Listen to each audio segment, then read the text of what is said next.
दोस्तों नमस्कार, मेरा नाम रेखा है। मैं एक छोटी सी शहर में रहती हूँ। मेरा बहुत ही छोटी सी फैमिली है। मेरी माँ का नाम सुमित्रा। मेरी माँ एक हाउसवाइफ थी। मेरी माँ कुछ ही समय पहले इस दुनिया को छोड़ के चली गई है। मेरी माँ को जाने के बाद मैं बहुत अकेला हो गई हूँ। मेरी माँ मुझसे बहुत प्यार करती थी।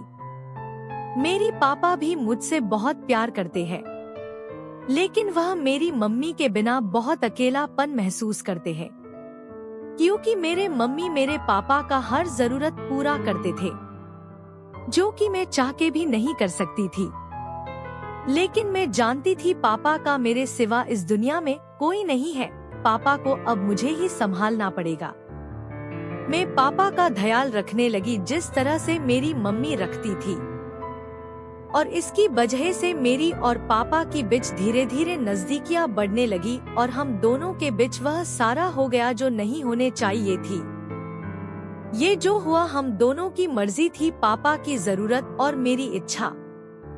फिर हम लगातार एक दूसरे का साथ देते गए और समय के साथ चलता रहा, और एक दिन हमें एहसास हुआ कि हम कुछ गलत कर रहे हैं।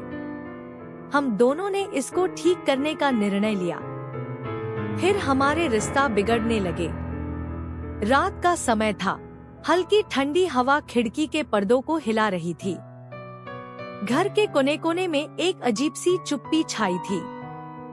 यह वही घर था जो कभी मेरी माँ की हंसी और आवाज से गुलजार रहता था, लेकिन अब उसमें बस सन्नाटा था। मैं अभी अभी कॉलेज से लौटी थी। सीधा अपने कमरे में चली गई। मेरी आंखें सूजी हुई थी, चेहरा बुझा बुझा सा था। पापा, जो ड्राइंग रूम में बैठे थे, ने उसकी ओर देखा और हल्के स्वर में पूछा, खाना खा लिया? हाँ, मैं बिना उनकी ओर देखे जवाब दिया। पापा ने एक गहरी सांस ली। माँ के जाने के बाद यह उनके बीच का संवाद बन चुका था, छोटा, ठंडा और मजबूरी भरा। समय बीत रहा था, लेकिन हम दोनों के बीच की दूरी कम होने की बजाय बढ़ती जा रही थी। पापा ने कई बार मुझसे बात करने की कोशिश की, लेकिन हर बार मैं दूर हो जाती। एक दिन पापा ने मेरे कमरे का दरवाजा खटखटाया। क्या मैं अंदर आ सकता हूँ? मैंने कोई जवाब नहीं दिया। तुम्हें कुछ चाहिए? उन्होंने फिर पूछा। नहीं, मैं रूखे स्वर में कहा। पापा चुपचाप लौट गए। उन्हें समझ नहीं आ रहा था कि कैसे इस दूरी को मिटाएं। एक रात में देर से घर लौटी। पापा दरवाजे पर मेरी इंतजार कर रहे थे। इतनी देर कहाँ थी? पापा ने गुस्से में पूछा। आपको क्यों बताऊं? मैंने तुरंत जवाब दे दिया और मैं बोलने लगी, मैं आपको जवाब देना जरूरी नहीं समझती। फिर वह बोलने लगे, क्योंकि मैं तुम्हारा पिता हूँ। पिता? जब माँ थी तब भी आप बस अपने काम में व्यस्त रहते थे। जब उन्हें हमारी जरूरत थी तब भी आप नहीं थे। अब आपको मेरी चिंता क्यों हो रही है? पापा चुप हो गए।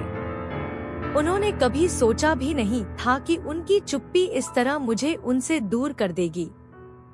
अगले दिन मुझे माँ की पुरानी डायरी मिली। मैं उत्सुकता से उसे पढ़ना शुरू किया। एक पन्ना देखकर मेरी आंखों में आंसू आ गए। पापा भले ही कम बोलते हैं, लेकिन उनका प्यार गहरा है। वह अपनी भावनाएं शब्दों में नहीं, अपने कर्मों में दिखाते हैं। मैं जानती हूँ कि रेवा को भी एक दिन यह समझ आएगा। मुझे एहसास हुआ कि वह अपने पिता को गलत समझ रही थी। शायद उन्होंने माँ की तरह प्यार जताना नहीं सीखा था, लेकिन इसका मतलब यह नहीं था कि उन्हें मेरी परवाह नहीं थी। उस रात में और एक बार अपने पिता के पास आई और बोली, पापा, माँ की डायरी मिली थी।